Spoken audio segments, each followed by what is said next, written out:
দাদা এবার পশ্চিমবঙ্গে সুশাসন নিশ্চিত। চলুন দেখে নিই। कृपया ध्यान दीजिए।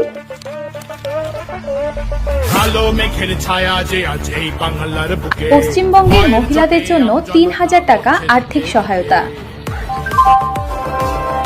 বেকার যুবকদের জন্য ৩,০০০ টাকা আর্থিক সহায়তা। উত্তরবঙ্গে আইআইটি, এইমস, আইআইএম এবং ফ্যাশন ইনস্টিটিউট স্থাপন, ১ কোটি নতুন কর্মসংস্থান সৃষ্টি। সিঙ্গুরে ইন্ডাস্ট্রিয়াল পার্ক।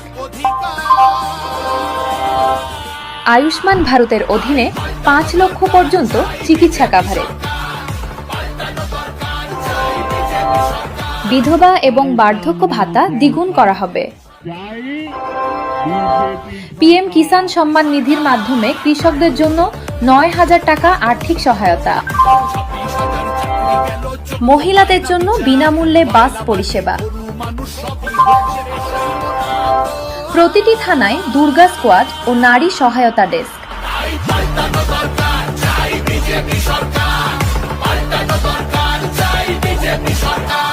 কি বাংলার মা ও ভাই বোনেরা ভরসা আসছে তো এবার।